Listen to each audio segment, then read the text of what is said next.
Olá, o Interesse Público começa agora e destaca: lojistas do Galeão vão ter que regularizar a exploração comercial nos terminais do aeroporto. Ação no STF questiona a súmula vinculante que restringiu o uso de algemas por policiais. Em Rondônia, prejuízo ambiental na construção da usina Digiral é questionado na Justiça. Cartilha ensina ao cidadão quais são seus direitos e como lutar por eles.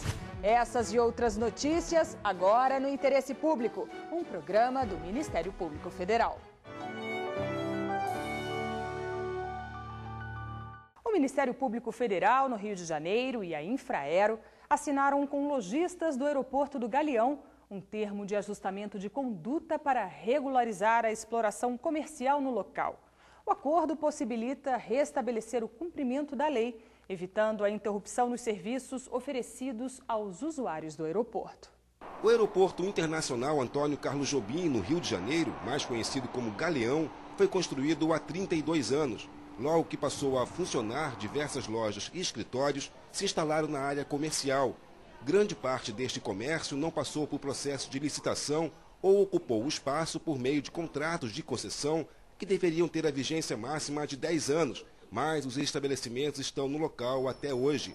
A situação fez com que o Ministério Público Federal do Estado, por meio do procurador Alexandre Ribeiro Chaves, oferecesse uma solução aos comerciantes.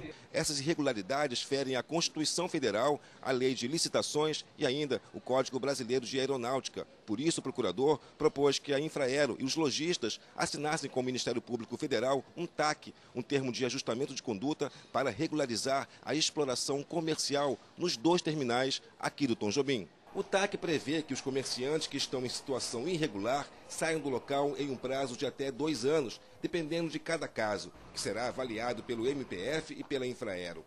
Com a retirada das lojas e escritórios em situação irregular, novas licitações serão feitas, mas os comerciantes antigos poderão participar.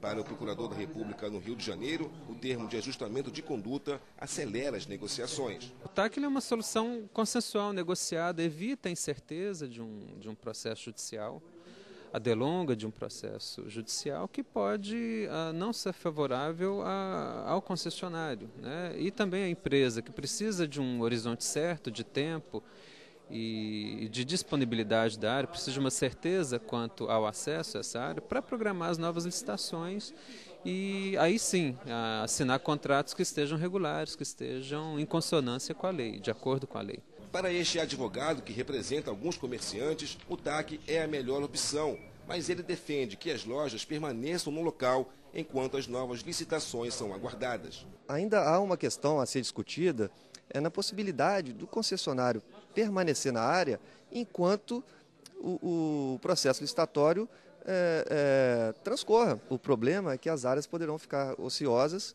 sem que a Infraero receba a contraprestação, que é a mensalidade, o aluguel por essas áreas. Para o superintendente da Infraero, com a assinatura do TAC, só há o que comemorar. Isso aí é uma vitória, né? Vitória nossa. O importante é trazer para a forma regular, né? Por exemplo, para estar todos os contratos legalizados, né? 25 áreas já foram regularizadas com a assinatura do TAC, feita pela maioria dos representantes do comércio no aeroporto. Em alguns casos, uma mesma empresa possui mais de uma área sendo utilizada. 3 ainda não assinaram, entre elas a do Fry Duty Free Shop. Esta recusa fez com que o MPF e a Infraero propusessem uma ação civil pública para que a loja saia do aeroporto. As outras 2 que não assinaram também devem sofrer o mesmo procedimento. Se a Justiça Federal acatar a ação, todas serão obrigadas a sair imediatamente das instalações. Pedido de vista adia no Supremo Tribunal Federal o julgamento do senador Eduardo Azeredo, do PSDB de Minas Gerais. Ele é acusado de envolvimento com o chamado Mensalão Mineiro, um esquema de arrecadação ilegal de recursos realizado durante campanha ao governo de Minas Gerais em 1998, quando Azeredo era candidato à reeleição.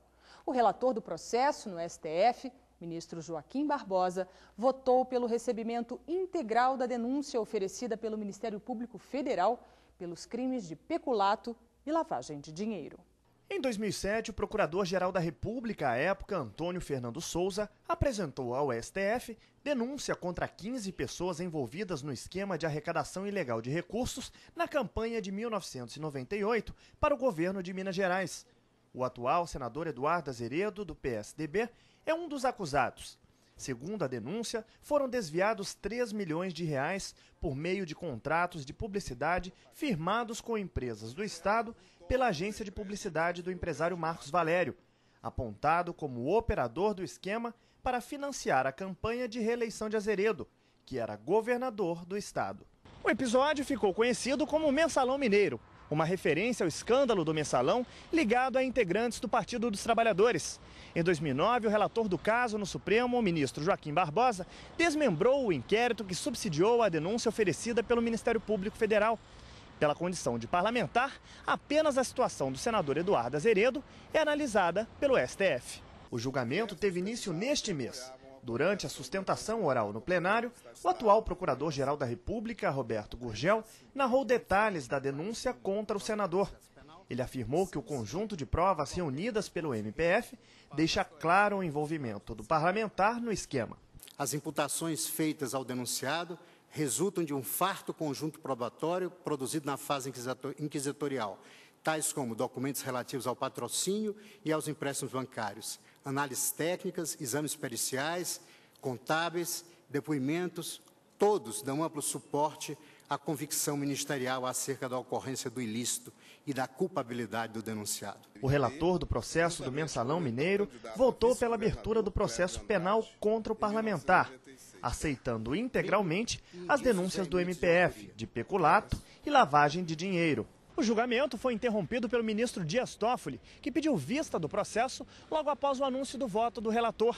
O ministro justificou o pedido dizendo que pretende analisar a veracidade de uma das provas apresentadas. Somente após a verificação do documento é que o julgamento terá continuidade. O prazo regimental é de 20 dias. O senador diz que vai aguardar a decisão do Supremo e reitera que não autorizou os patrocínios mencionados no processo. É fora da realidade querer que um governador de um estado grande como Minas Gerais tenha conhecimento de tudo que acontece, especialmente durante um processo de campanha eleitoral. Para o Procurador-Geral da República, a certeza do crime e imputações veementes de autoria em relação ao esquema de desvio de recursos, o que justifica a ação do Ministério Público Federal. O interesse do Ministério Público sempre será o de que as decisões judiciais sejam observadas e sejam cumpridas. Fique por dentro. O termo de ajustamento de conduta é um instrumento usado pelo Ministério Público Federal para propor acordos e evitar ações judiciais. No TAC, o denunciado se compromete a sanar a irregularidade, sujeitando-se à multa em caso de descumprimento do acordo. Veja a seguir. No Paraná, a MPF vai analisar o novo padrão de plugs e tomadas estabelecido pelo Inmetro. E mais, a ação questiona no Supremo Tribunal Federal a validade da súmula vinculante editada para evitar o uso abusivo de algemas por policiais.